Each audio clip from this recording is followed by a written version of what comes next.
Buenos días, disculpen la tardanza en el inicio de la conferencia. El día de hoy queremos hablar sobre dos temas. El primero es sobre el éxito de la consulta en la Ciudad de México y le voy a pedir al secretario de Gobierno, a Martí Batres, que pueda dar algunos datos muy importantes de la ciudad y este ejercicio democrático que se celebró y del que estamos muy contentos y agradecemos la participación de todos y todas los que hicieron valer la democracia participativa en la Ciudad de México como parte de esta consulta popular en el país. Y el segundo tema, le he pedido a la presidenta de la Comisión de Derechos Humanos de la Ciudad de México, es el tema que planteó el presidente de la República y en particular el subsecretario de Gobierno, Alejandro Encinas, sobre personas que están privadas de su libertad por delitos no graves, ya sea por enfermedad, por delitos no graves y lleven más de 10 años sin sentencia, o casos incluso en donde está acreditada la tortura. Entonces quería pedirle, porque hemos estado colaborando, las recomendaciones que se han hecho al gobierno de la ciudad y decirles que hemos firmado, ustedes vieron las redes sociales, un comunicado con los gobernadores de la Cuarta Transformación y gobernadoras que están en funciones, electos y electas, en donde estamos de acuerdo con lo que planteó el presidente de la República para poder avanzar en un decreto similar al que plantea para los penales federales. Entonces le doy primero la palabra al secretario de Gobierno, Martí Batres, y luego a la presidenta de la comisión. Muchas gracias.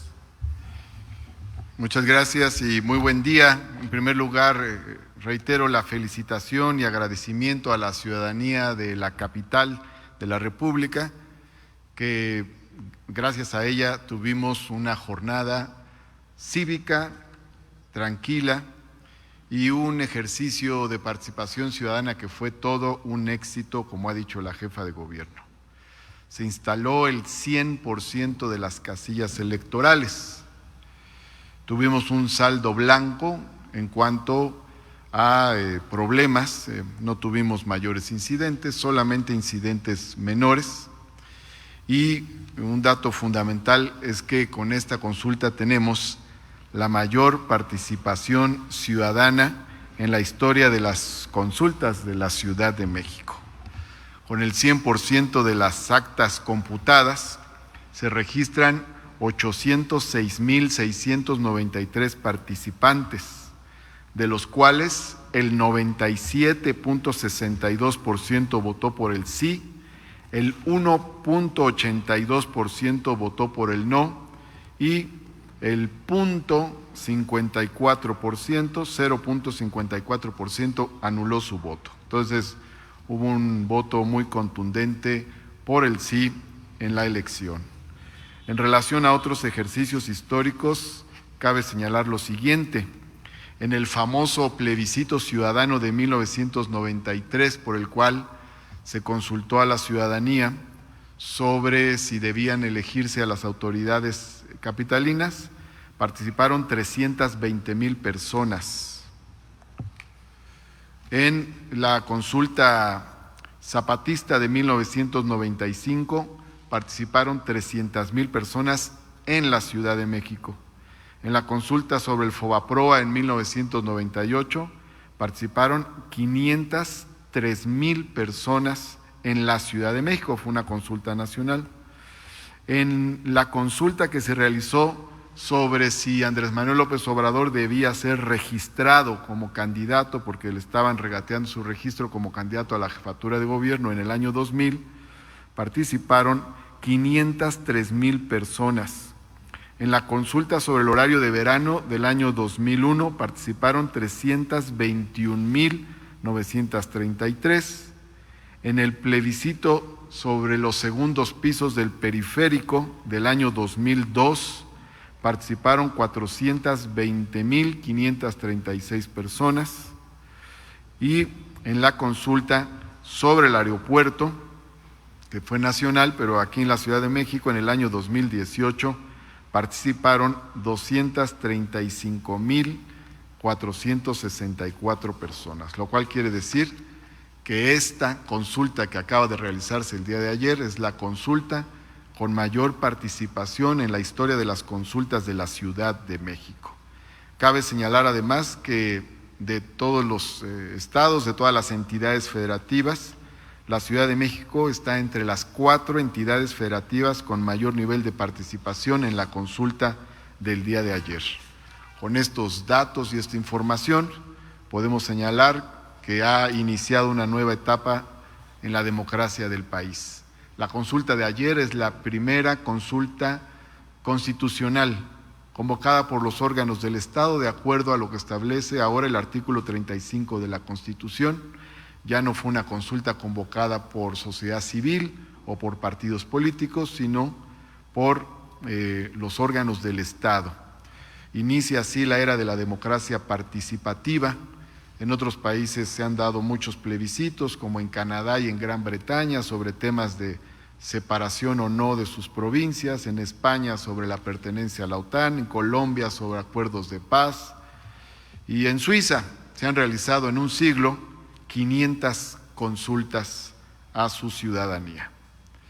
Podemos decir que las consultas constitucionales llegaron para quedarse, y ni más ni menos que el año que entra tendremos una nueva consulta constitucional, que es la de la revocación de mandato del actual presidente de la República en marzo del 2022. Por lo tanto, reitero lo aquí dicho, fue todo un éxito la consulta realizada ayer en la Ciudad de México. Nuestro agradecimiento, nuestro reconocimiento y gratitud a la ciudadanía de la capital de la República.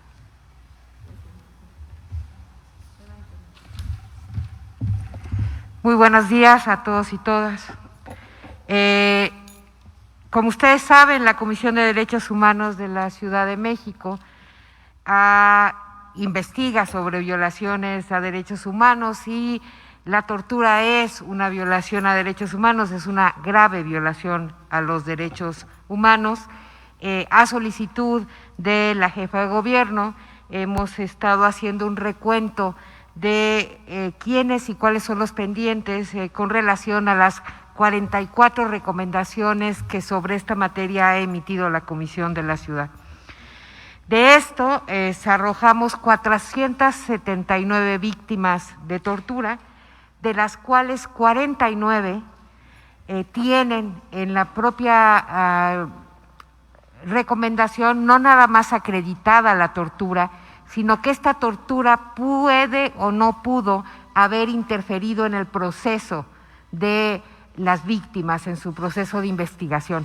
Por lo tanto, está señalado el Tribunal de la Ciudad de México para poder abrir e investigar, porque los indicios que marcaba la comisión planteaban que ahí podría haber habido un impacto sobre los sentenciados. De estos 49 personas y estas 49 víctimas, 40 son hombres y 9 son mujeres. Están distribuidos en el Reclusorio Preventivo Varonil Oriente, en el Varonil Norte, en el Femenil de Reinserción Social de Santa Marta, Catitla, y en el Centro Femenil de Reinserción Social de Tepepan. Son las recomendaciones incluidas las 5, las 6 y la 9 del 2018. En todos los casos se acredita la tortura entre el periodo del 2003 al 2015. Adicionalmente, como les dije, de estas restarían 280 que se tendrían que investigar, y en eso vamos a hacer un proceso de depuración la comisión para ver en qué casos ya están fuera de prisión, en qué casos se acredita o no que haya una investigación mayor para ver si estos casos de tortura rebasan y tocan cuestiones que tengan que ver con el proceso y no nada más como la tortura como medio de control y castigo. Y hay 150 casos que están reportados como por tortura en otros contextos y que no estarían incluidos, digamos, en el reporte que vamos a proporcionar a la jefa de gobierno para poder hacer los procesos pertinentes de acceso a la justicia y reparación del daño de estas víctimas. Adicionalmente, quisiera compartirles que tenemos un caso de una persona, varón, en el Oriente, que tiene 21 años en prisión preventiva, que no tiene todavía resolución judicial y que también sería uno de los casos proporcionados para su investigación y su reparación. Muchísimas gracias. En estos casos estamos trabajando con la Consejería Jurídica, hemos pedido asesoría también del Tribunal Superior de Justicia de la Ciudad de México para tanto emitir un decreto por parte del gobierno de la ciudad, de la jefa de gobierno, como para el análisis junto con el sistema penitenciario y la comisión de cada uno de estos casos. Esta misma semana podemos dar los números y exactamente qué procedimiento se va a llevar para que las familias y las personas que están privadas de la libertad no sigan bajo esta injusticia que consideramos. Estamos hablando de delitos no graves, estamos hablando de personas sin sentencia, personas con enfermedades y personas que fueron detenidas bajo tortura. Iniciamos con ronda de preguntas y respuestas. Alejandro Cruz, de La Jornada. Buenas tardes, doctora. Bueno, buenos días todavía, doctora. Secretario, presidente de la comisión. Preguntarle primero sobre la consulta, doctora, ¿qué le respondería o qué les diría a quienes aseguran que la consulta de ayer fue un fracaso? Pues que la consulta fue un éxito. Es la primera consulta popular, ciudadana, constitucional que se realiza y se dio la oportunidad de participación, aun cuando no hubo la suficiente información.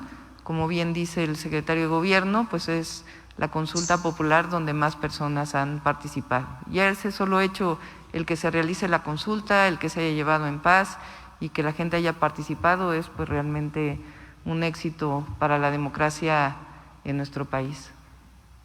No demerita que no se haya logrado que fuera vinculante, que se alcanzara estos 30 y tantos millones de votos para que fuera vinculante. La gran mayoría votó por el sí, en este caso, y me parece que inaugurar una consulta popular en nuestro país, que durante muchos años ni siquiera tuvo democracia electoral por los fraudes electorales y que hoy con el presidente de la República y esta iniciativa que se toma en particular para esta consulta y las consultas posteriores que se realicen, pues abre una nueva era de la democracia participativa en México.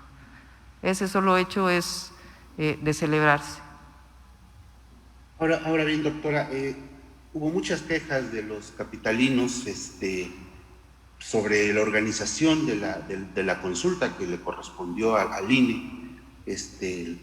Las casillas muy lejos de sus domicilios, eso de alguna manera inhibió un poco la participación de la gente. ¿Qué opinión le merece cómo se organizó y cómo se promovió esta consulta que desde el principio usted cuestionó que no se le estaba dando la promoción debida? Sí. Después de todo esto, ¿cómo queda el papel del INE ante una consulta que además era por un mandato constitucional y que tenía la obligación de haberla promovido y organizado de la mejor manera posible? Pues no solo fue en la ciudad, ayer estuve viendo las redes sociales, estados de la República donde la gente tenía que trasladarse 1:30, 2 horas a la casilla más cercana. Eso pues impide que haya una participación ciudadana mayor. Entonces, el instituto no hubo casillas especiales, por ejemplo. Entonces, aun cuando hubo todos estos impedimentos para que se celebrara la consulta con mucho mayor participación, un porcentaje muy importante de la población respondió de manera cívica e inclusive movilizándose en distintos lugares, de un lugar a otro para poder participar. Entonces, lo dijimos desde un principio, inclusive el INE dijo que el periódico La Jornada no tenía por qué estar difundiendo la consulta, y luego dicen que son otros los que no quieren la democracia. El Instituto Nacional Electoral está para eso. Entonces, ¿cómo que está limitando la posibilidad de que un medio de comunicación esté difundiendo? Entre otros temas que se presentaron en su momento. No sé si quieras comentar algo más, Martín, sobre este tema. Adelante. Solo agregaría lo siguiente: a pesar de que no hubo casillas especiales, las personas en tránsito no pudieron votar, y a pesar de que tuvimos la tercera parte de las casillas de una elección constitucional y de que en muchos lugares las casillas se instalaron tarde y de que prácticamente solo hubo un mes para promover la consulta y de que estaba muy cercano el ejercicio constitucional anterior, a pesar de todo eso, fue un éxito la consulta. La consulta debió haberse realizado el mismo día de la elección constitucional, pero cuando se reformó el artículo 35 para incorporar la revocación de mandato, la oposición pidió que ni las consultas ni la revocación de mandato cayeran en el mismo día de la elección. Entonces, eso obligó a un acuerdo porque se trataba de una reforma constitucional y por eso se cambiaron las fechas. Pero aún con todo eso, fue un éxito por el elevado comportamiento cívico de la ciudadanía y por la participación histórica récord en la Ciudad de México. Perfecto, muchas gracias. Doctora, en el tema de judicial, preguntarle, ¿tienen una idea de cuántas personas que tienen más de 10 años sin sentencia están actualmente en prisión? Se lo digo porque eso, antes de la anterior reforma judicial, ese era un gravísimo problema que se tenía. Incluso esta reforma permitió que de alguna manera se despresurizaran las cárceles en la Ciudad de México, donde había una sobrepoblación muy, muy grande. Pero en este momento, ¿cuántas personas todavía se encuentran en esa situación, pese a la reforma judicial que se hizo hace unos años? Sí, desde la semana pasada y el día de hoy está reunida una mesa de trabajo donde está Sistema Penitenciario, invitamos también al Tribunal Superior de Justicia de la Ciudad de México para poder tener toda esta información válida y poder proceder, dar la información de cuántas personas están en esta circunstancia y también poder proceder también en el momento que haya el decreto o las condiciones legales prontas y expeditas para que puedan ser liberadas. Además del decreto que ya nos informó que se publicaría, que se emitiría, ¿habría necesidad de hacer alguna reforma al Código Penal o alguna ley para poder llevar a cabo esta acción? No consideramos que sea necesario, creemos que hay suficientes atribuciones en el Ejecutivo, pero si fuera necesario, pues lo estaríamos realizando. Le agradezco mucho, doctora. Buen día. Siguiente pregunta, Enrique Muñiz, de Capital 21. ¿Qué tal, doctora? Buenas tardes ya a todos los presentes también. Preguntarle concretamente qué cosas considera que el INE debe mejorar para las siguientes consultas, los siguientes ejercicios. Ya hablaba de este tema de las casillas especiales. ¿Cree que también se pudiera pues otra vez analizar este tema de que las consultas se hagan, por ejemplo, si llega a caer otra vez en una elección, ya sea local o federal, pues poderlas juntar? ¿Qué considera que qué cambios se podrían hacer para mejorar este ejercicio? Pues considero, y además así fue sugerido, solo que se movió de tiempo, que es mejor que se realice cuando son las elecciones federales, por un lado, y segundo, pues que haya un compromiso por parte del Instituto Nacional Electoral con las consultas públicas, un verdadero compromiso porque ellos tienen por la Constitución y por ley la obligación de llevarlas a cabo. Entonces tiene que haber un compromiso y una convicción de que en efecto la consulta popular es parte de la democracia en el país. ¿Podría considerar incluso que el INE obstaculizó claramente pues este ejercicio, puso muchas trabas o pues considera que no fue tanto así? Más bien diría que hubo una falta de compromiso de llevar a cabo esta consulta en toda su magnitud y además siendo la primera consulta constitucional que ellos organizaban. Perfecto, doctora. Y en otro tema, si me lo permite, bueno, pues nada más para preguntarle sobre la línea 2 del cablebús, si ya tienen fecha para la inauguración próxima, ya que se tenía contemplado el 24 de julio, me parece. Sí, los invitamos el domingo. Hay algunos compañeros que descansan el domingo y nos dijeron que por qué no era el sábado, algunos de ustedes.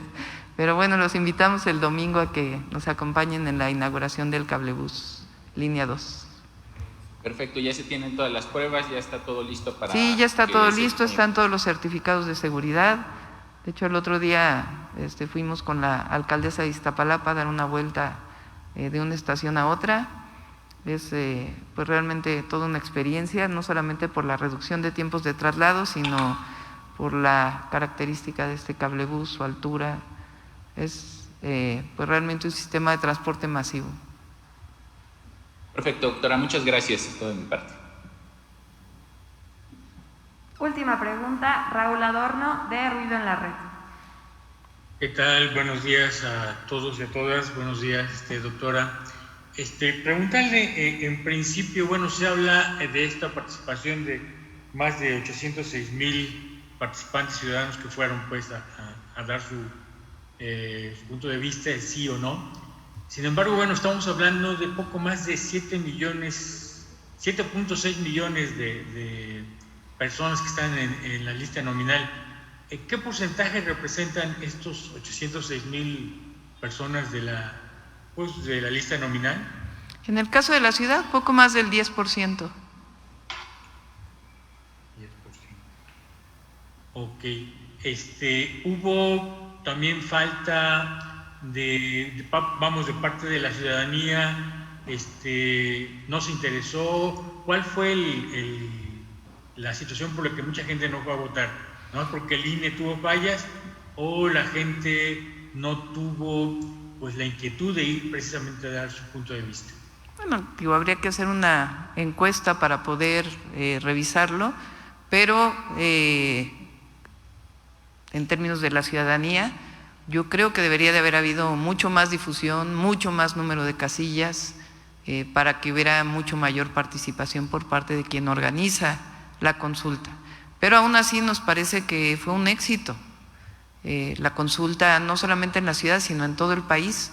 Inauguramos una nueva era de la democracia en nuestro país, y eso es por una convicción no solamente del presidente de la República, sino lo que representa el presidente de la República en términos de un movimiento que llegó en el 2018, en donde no solo busca que se acabe el fraude electoral, que se acaben todos los vicios que marcaron las elecciones para elegir representantes populares, sino que se marque una nueva era de la democracia participativa. Y eso per se es realmente un éxito, y todos y todas deberíamos celebrarlo, todos. Doctora, bueno, pues finalmente no es vinculante precisamente el ejercicio democrático, pero bueno, hay una propuesta de parte de Morena, de la dirigencia de Morena, para formar una comisión por la verdad. ¿Cómo ve esta propuesta? Bueno, ya es una propuesta de Morena y tendrían que llevarlo a cabo, pero pues hay que ver la cantidad de personas que votaron por el sí. No solamente el número de personas que votaron, sino la cantidad de personas que votaron por el sí. ¿Quieren mostrar la gráfica de participación por los estados? Ahí está. Ciudad de México es después de Tlaxcala, Tabasco, Guerrero, la Ciudad de México con más del 10%. Ok, entonces desde su punto de vista, con esto bastaría para… pues no sé si sería la palabra proceder en contra de exfuncionarios o expresidentes particularmente. Pues no, pienso yo que hay que celebrar la democracia participativa, esta nueva era, reconocer la cantidad de votos que hubo por el sí, y ya bueno, el partido pues estará tomando sus decisiones. Nosotros como gobierno pues celebramos que se haya llevado a cabo este ejercicio democrático histórico en nuestro país.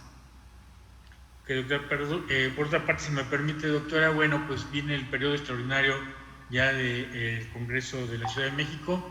Entre ellos se maneja pues la posibilidad, creo que ya la inminencia, usted me lo dirá, de la reelección precisamente de la presidenta de la Comisión de Derechos Humanos. ¿Cómo ve esta posible reelección? Bueno, mi opinión personal sobre Nayeli, sobre la presidenta de la Comisión de Derechos Humanos de la Ciudad de México, es que ha actuado con plena autonomía, pero siempre defendiendo los derechos humanos de todas las personas y víctimas de la ciudad, y ha desempeñado pues una excelente labor en algunas cosas, inclusive pues con recomendaciones que hemos recibido y que podemos tener nuestras diferencias o no, pero Nayeli es una defensora de los derechos humanos histórica. Y no porque esté aquí lo digo, sino porque así es. Esa es la historia de Nayeli. Ok, doctora. Oiga, nomás una duda o una precisión. Se habla de 479 víctimas de tortura, pero nada más de 49 donde hay recomendaciones. ¿Se estudiaría los 479 casos o nomás los 49? Así es, y no por nosotros, sino es lo que le estamos solicitando a la Comisión de Derechos Humanos de la Ciudad de México. Ok. Todas tienen recomendación, las 479. Nada más que estas 49 iniciales que les dije, en la recomendación está acreditado que la tortura tuvo un impacto sobre la sentencia. En los otros está documentada la tortura, pero no tenemos todavía, digamos, la recomendación no señala como tal la reapertura de investigaciones. Vamos a estar viendo caso por caso y eso es lo que vamos a proporcionar, pero las 479 están en recomendaciones, por lo tanto tienen aplicado el protocolo de Estambul y está documentado que hubo tortura. ¿Cuánto tiempo se llevaría en liberar en un momento dado a estas personas, si es que es el caso? Eso va mucho a depender de lo que se llama el control judicial y del tipo de decreto que se emita. Puede tardar un mes, puede tardar un poco más, dependiendo del caso del caso y caso. Por darles un ejemplo, hubo alrededor ya de 60 víctimas que en el transcurso, un poco antes, se acuerdan de la modificación del Código Penal de lo que se llamó en la Ciudad de México en el 2018 la Ley de Amnistía, ¿no?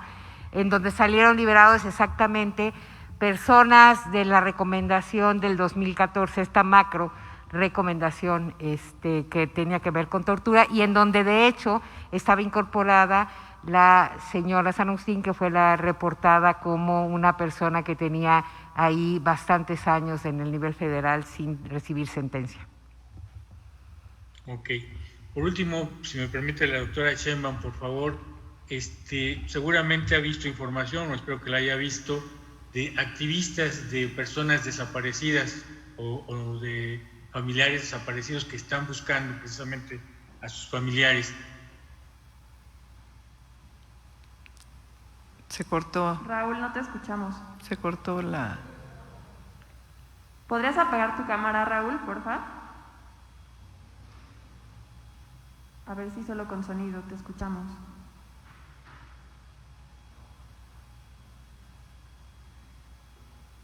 Creo que no. Sí, se debe haber cortado. De cualquier manera, en estos casos, en algunos casos con colectivos diversos, ya nos fuimos nosotros.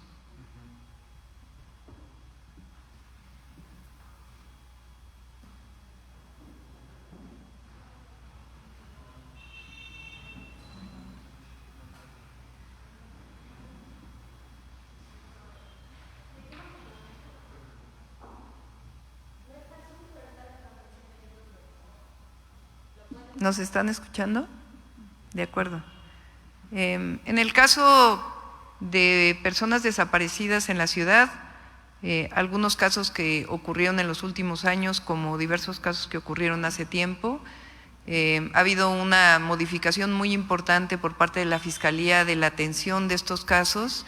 Inclusive personalmente me reúno con algunos colectivos y la Fiscalía puede dar mucho más información de cada una de estas circunstancias, de estos casos, de estos lamentables casos. Y por otro lado es importante decir que el banco de ADN, que está pues ya por empezar a funcionar para el caso de delitos contra mujeres, También va a ayudar mucho a tener un banco de ADN que sea ejemplo a nivel nacional para el tema de personas desaparecidas, que es uno de los grandes temas, que no hay bases de datos de ADN compartidas por distintas entidades de la República. Y estamos trabajando ahí con la Secretaría de Gobernación del Gobierno de México. Antes de retirarme, quisiera comentar o algún otro detalle sobre esto, Raúl.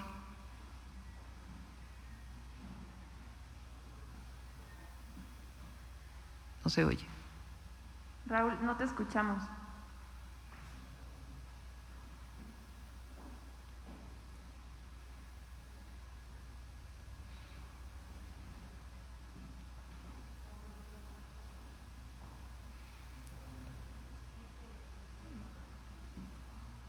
Bueno, de todas maneras quisiera comentar antes de cerrar la conferencia. El día de hoy una pregunta, mencionamos el caso de la línea 12 en la semana pasada. El día de hoy una pregunta en la conferencia en la mañana al presidente de la República. El día de mañana se cumplen 3 meses.